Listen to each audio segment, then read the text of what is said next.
Blog Talk Radio. Welcome, world. Welcome once again to Tuesday Talk with Key West Lou. I am your host, Louis Patrone. The winds of war are upon us. The winds of war are upon us. I'm referring specifically to Iran and to China. Iran first. I know Trump, he gets involved, he gets in altercations with different countries, we get into arguments, we sanction them, we do this to them, that to them, and he has aggravated the hell of Iran. He broke the treaty right away, the nuclear treaty, and now we got a pissing match going. The only way to describe it, we've sent a ship or two over. We've got troops. Just yesterday, the day before, Trump announced he was deploying 1,000 more troops to the Middle East. And you can only push people so far, and he has pushed Iran. He has pushed Iran. Now, why has he pushed Iran? What's the benefit to him? Sure, he may beat them, he may not. Don't kid yourself. It's a modern society over there in Iran. I think what motivates him with regard to Iran is Saudi Arabia. Saudi Arabia wants the oil. They need oil. And Saudi Arabia, they've been sucking up to Trump big time from the first month he was elected. Remember, he went over there. They had his picture hanging on the outside of buildings and everything else. And the other one is Netanyahu from Israel. Israel fears Iran. Also, I don't think they really fear. They say they fear. But Israel is so much better, so much heavier with their military equipment, with their army, air force, whatever they have, than Iran. And they just want to squash them. Netanyahu is like Trump, okay? He's like Trump. He's a despot. He wants to be president forever. These guys are birds of a feather. But he's anxious to take out Iran. That will make him the leader over there, he thinks, but he's going to have to deal with Saudi Arabia afterwards. And I think he just sucks up to these people. Netanyahu is very smart. He recently announced that he had named a new settlement in the Golan Heights, Trump settlement. Would you believe it? There is a settlement, a bunch of buildings, people living there, called Trump settlement. Mark my words, before the year is out, he's going to visit it. Anyhow, I'm concerned. And China, I am concerned very much with China. China walks quietly. They're like Teddy Roosevelt, walk quietly and carry a big stick. They know they're the second military power in the world. They may very well be the first. You never know. I mean, it's that close. China's been building up the last 6 years, their Army, Navy, and Air Force. And they have more people than us. They have more people in the service than us. They built airfields in the water, in the China Sea, where there is no land underneath the airports. These people have been busting their asses for the last 6 years to get equal to us at least. They may be ahead of us because we're just starting to get around. Trump is putting a lot of money into the military in his last two budgets. $700 billion, I think this year $760 billion. The problem is he's spending this money on the wars we're involved in. We're involved one way or another in 17 wars right now across the world. We have boots on the ground. He isn't spending enough of it on new equipment, new ships, new guns, new planes, et cetera, new missiles. China is going to get irritated with these sanctions at some point with the tariff war. They're going to be very much upset. They're upset now. If this thing doesn't show a resolution at the G20 conference, which Trump thinks it will, he announced that yesterday we're going to have a meeting, and then it came out, Trump called Xi, the president of China, and said, you and I better sit down and talk. Now, whether anything will come of it, I don't know. China's not going to put their tail between their legs and run. It's not the Asian way. It's not the Oriental way. Okay, now tonight we are going to go to Philadelphia, Washington, Waterloo, Venezuela, and the southwest border. We're going to talk about Ronald Reagan's Berlin Wall speech. We're going to chat about also Napoleon's hemorrhoids. It's an interesting show, Napoleon's hemorrhoids. We're going to talk about the Facebook. Facebook has plans to create their own money by 2020. Very, very interesting, and more. So let's start. I'm going to do history first. We're doing this a little different tonight. I'd like to know if you like it. I'm throwing a little bit more of history in because we learn from history. One way or another, we learn from history. Let's start. It was Flag Day recently. Let's start with Betsy Ross. It is claimed by some that Betsy Ross made the first flag. George Washington went to her shop and she agreed to make the first flag. Ain't true. I'm sorry to say it that way, but it's true. It's not correct. Few historians believe that, but most believe the story I'm going to tell you. First, let me tell you that, remember George Washington said to his mother, "I cannot lie, I chopped down the cherry tree." Well, that's a myth. It never really happened. But that myth has become fact. Kids learn it in grammar school. Well, it's the same thing with Betsy Ross making the flag. And nobody knew about Betsy Ross and the flag until 1870.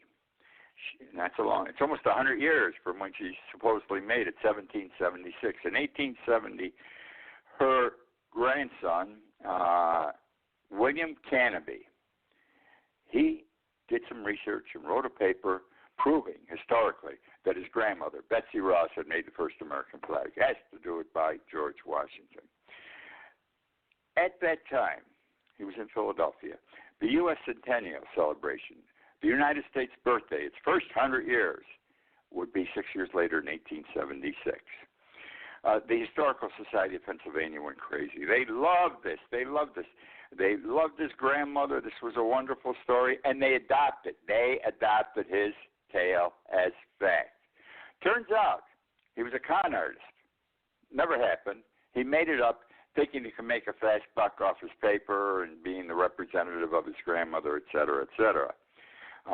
Now, that's the story as I believe it is. There are historians who disagree with me. Most agree with me. Now, Betsy Ross, what did she do? She did some good things for this country, though, a very good thing. Don't get shocked, but Betsy Ross was the madam of a whorehouse. She ran a house of ill repute. She made flags, and she did upholstering because she had an upholstering shop that made flags. Upholstering shops in those days made flags. The British soldiers would come in, and her girls would go into a back room, and while they were doing the soldier, they would try to pick up information from the British soldiers. Okay, this is during the Revolutionary War. They would then convey the information to Betsy Ross, and she would convey it to the colonial authorities, the colonial army. So she did provide a service, but she did not make the flag. It is a myth, just like Mother, I cannot lie, I chopped down the cherry tree. In fact, I'll tell you how bad it was with her and her ladies of the night. She's been referred to in her writing as operating a slutopia. Slutopia. Okay, another historical story. We're going to talk about Ronald Reagan and the Berlin Wall. It was a day in June 1987 when Reagan was to speak before the Berlin Wall. Gorbachev, Mikhail Gorbachev, was president at the time of Russia, and he wanted the speech to be strong, Reagan. This was a big deal going and speak before the Berlin Wall. The whole world would be watching him. Now, the way presidential speeches are done in Washington, he has a group of writers. They initially write the speech. Then they send it to the president. The president makes corrections, changes, additions, deletions, whatever he wants, and then he sends it back. The speechwriters, we work it, weave it in, etc., send it back to the president. He complains about something again, corrects this and that, and this goes on 7 or 8 times before they have a final product. Well, Reagan wanted to sound tough before the Berlin Wall. That was the first thing on his agenda. I've got to come across as a tough guy because he knew Russia was on the brink of failing. He knew Russia, and they did fail 2 years later. They were on the brink of failing. So 3 or 4 years later, I'm sorry. Anyhow, he kept putting in the speech from the first time he made a correction. I'm the President of the United States. More so, he said, Mr. Gorbachev, tear down this wall. Mr. Gorbachev, tear down this wall. Every time he put in Mr. Gorbachev, tear down this wall, the speechwriters took it out. And he'd argue with them. Put it in. No, I'm not going to put it in. It doesn't sound right. It sounds too strong, Mr. President. Finally, he was going over the seventh or eighth rewriting of it, and he noticed they had taken it out again. Mr. Gorbachev, tear down this wall. Those are world-famous words. History will write about them 100, 200 years from now. In the office, delivering the speech to him was an intern, a young fellow, staff member, and Reagan got irritated. He said, they won't leave this thing in. Mr. Gorbachev, tear down the wall. So he looked at the intern and said, and I quote, I'm the president, aren't I? And the intern responded, yes, sir. Reagan said, then it stays in. I'm the president, aren't I? Yes, sir. Then it stays in. And it stayed in. It's world famous. Historically, it's going to be famous. Mr. Gorbachev, tear this wall down. I'm talking about Abraham Lincoln. In June 1858, Lincoln was running for the United States Senate to represent the state of Illinois. He was running against Stephen Douglas. Lincoln was appearing before the Illinois Republican Convention, okay? And he warned the nation. He warned his Republicans in front there, and he warned the nation. He says, we face a crisis that will destroy the Union. We face a crisis that will destroy the Union. It was this coming Civil War 2 years later. It was states' rights. It was slavery. And he said how ominous this was, etc. He quoted from the Bible, Matthew 12:22-28. He paraphrased Matthew 12:22-28.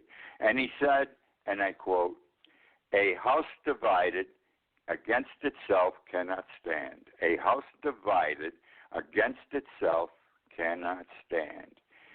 And that was true. They had a civil war. Today, we are a house divided in the United States once again. We don't have political parties. We have tribes, the Republicans and the Democrats. They're both bad. I think the Republicans are worse. I don't know if I'm prejudiced or what, but I think they just do terrible things, like the head of the Senate not putting any bills before his people to vote on. The House of Representatives, Pelosi's group, had passed 250 bills, nothing that has to do with anything directly involved with Trump. They all have to do with Medicare, Medicaid, college tuitions, money kids owe, infrastructure, a better life for the American people. And what happens is Mitch McConnell, he's the head of the Senate, he's the majority leader, he's just making a pile of them. And he won't introduce them. And if they can't force him to introduce, because each house makes its own rules. And the Senate has given to Mitch McConnell the right to delay or to keep from the floor any bill he sees fit that comes from the House for a vote. So we ain't going any place in getting any legislation done right now, and probably won't throughout Trump's term. We are a house divided. We don't get along. They don't talk to each other, a lot of these people. I mean, I hear venom, especially coming from the mouths of the Senate Republicans now. My God, they're horrible. And we are a house divided. And we cannot stand. A house divided against itself cannot stand. I worry about the demonstrations. I worry about, the nationalists. I worry about every one of even the Ku Klux Klan again, every one of the supremacist-type organizations. We've had, in the last year and a half, several demonstrations by them. When people were demonstrating, they showed up, some with guns, some in uniform. These are organized, these people, all over the country. I noticed tonight on television, before he came to do my show, Trump is speaking tonight in Orlando. He's opening his campaign for 2020 with a speech in Orlando. And I caught very quickly. He shouted, "Send her to jail," or "Jail her," and the crowd did it, just like they did in the last election. It's amazing. Anyhow, they had a group of white supremacists, nationalists, white nationalists, who were marching to attend Trump's speech. It's in some auditorium, hosts 20,000 people, and I'm sure it was packed. And they were marching in unison. They were dressed with black T-shirts and so forth. But they were marched, very well organized, a big group of them. And they were smiling at the cameras, waving, some giving them the arm. We're a democratic country. We have freedom of speech. But these people protesting as they are an indication of perhaps bad things to come. And once they start, they will not be able to be stopped. It'll be war in the streets. Which now brings me to who in history am I in my last one? Oh, Napoleon. There was a day in June 1815 when Napoleon suffered his big defeat. It was his second defeat and his last defeat. He was defeated by the Duke of Wellington and other European armies under Wellington at Waterloo. Trump went down at the Battle of Waterloo. Now, you think of Napoleon, you think of Trump. They're birds of a feather also. In any event, the war was Napoleon's to lose.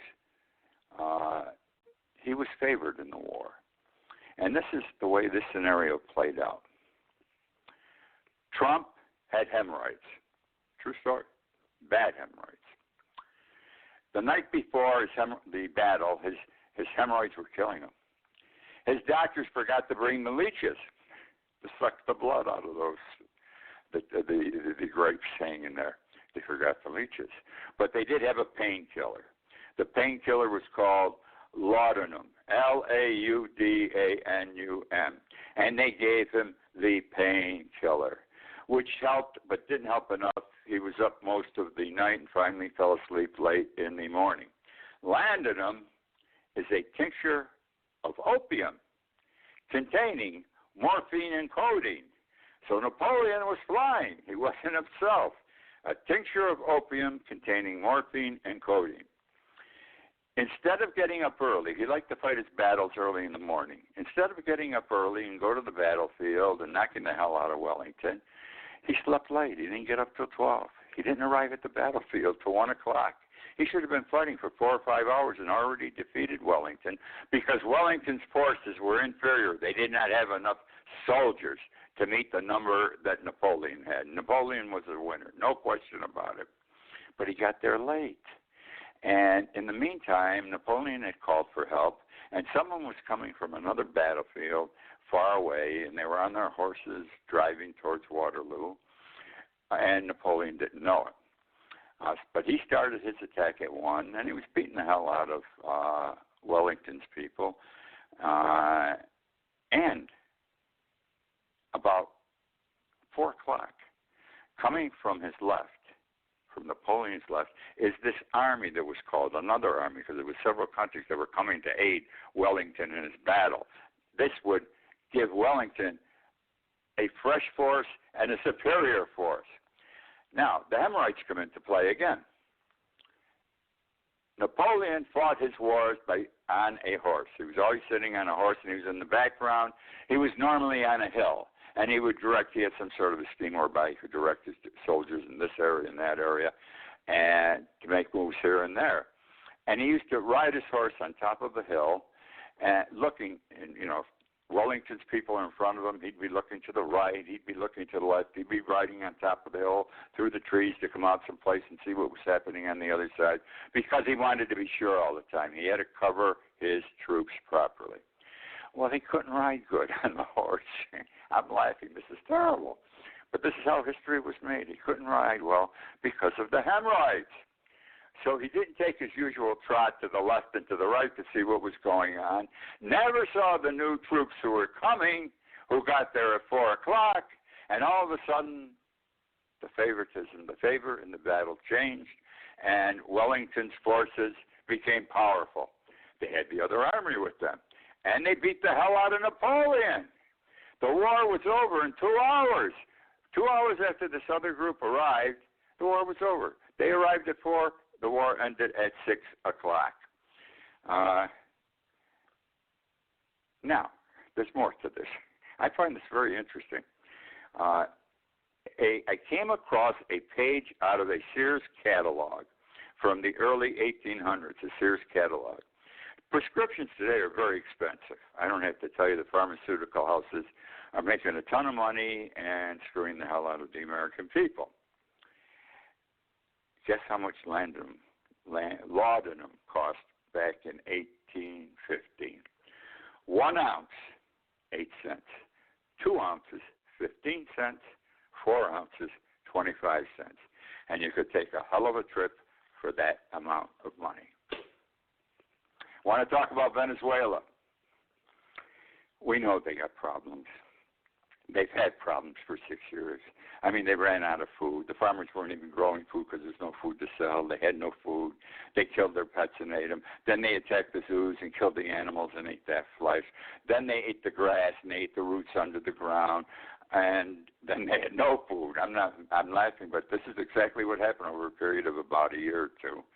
And where nobody complained in this country about they were starving. I've been telling people, I've been following Maduro ever since he took office 6 years ago. They're starving.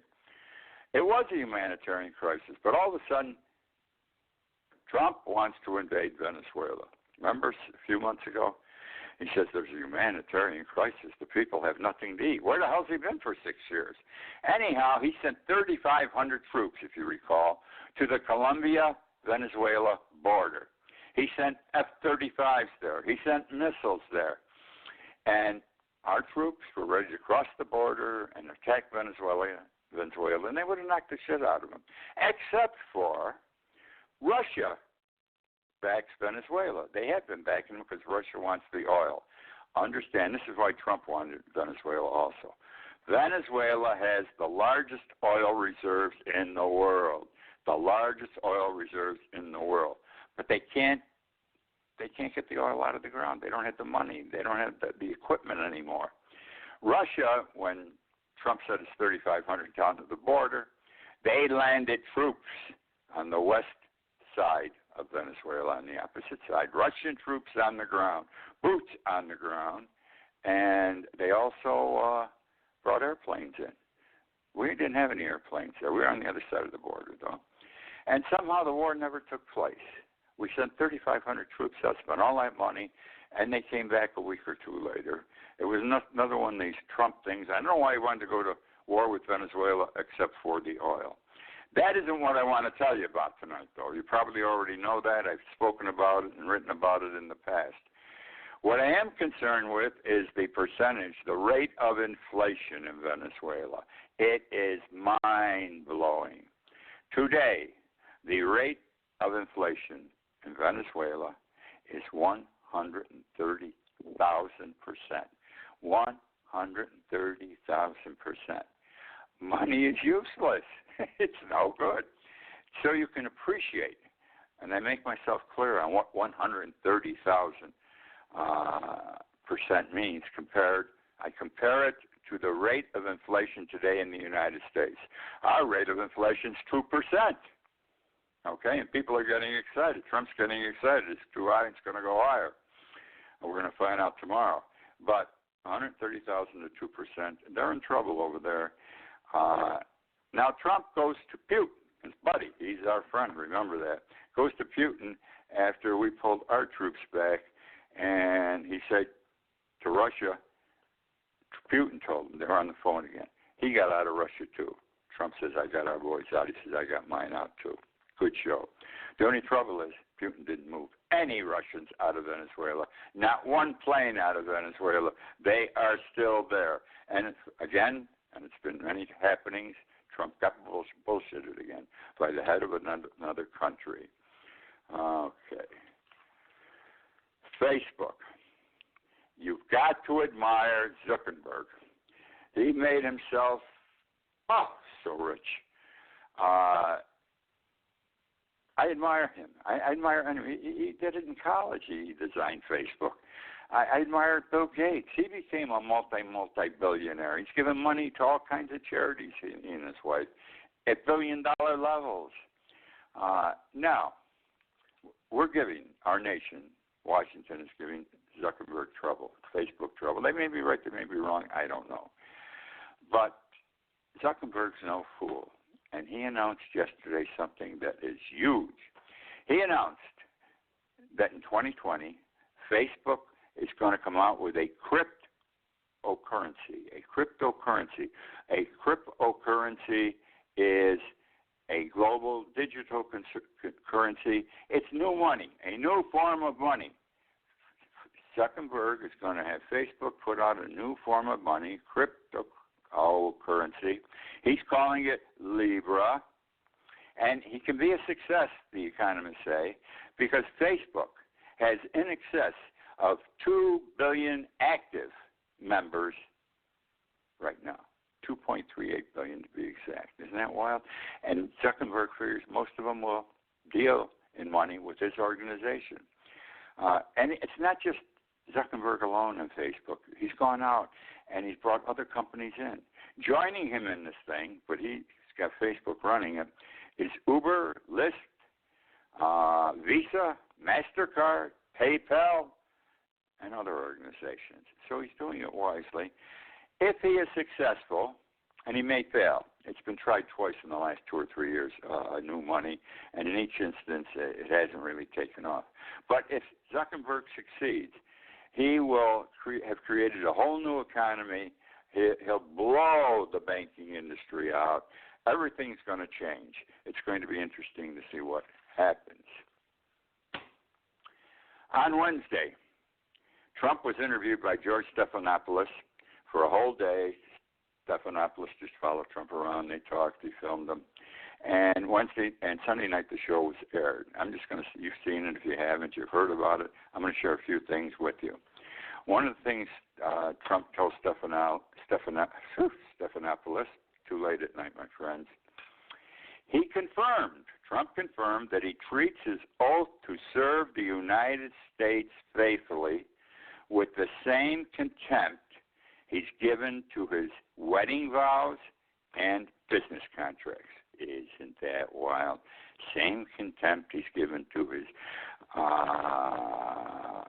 wedding vows and business contracts. Now, he also said, and this was all in the news, this apparently to the media was the most important thing, he said he might not, report to the FBI if in the next election, next presidential election, a foreign country approached him with information on the opposing candidate. Even though he's been told it's the law, you got to do it, he says, it's stupid. I'm only getting information to help me in the campaign. A couple of days later, he's told you better back off. It's a clear violation of the law. And he started saying, well, I might tell them after I heard what was said if I think it's something that should be reported. Then the other thing he said, and this was the last thing I made a note on, and I quote, I'm naturally a very honest guy. I like the truth. I'm naturally a very honest guy. I like the truth. Good luck, okay? The man has lied. They've documented it in excess of 10,000 times since he has been president. That is the show for this week. I want to make a suggestion. I've never said this before.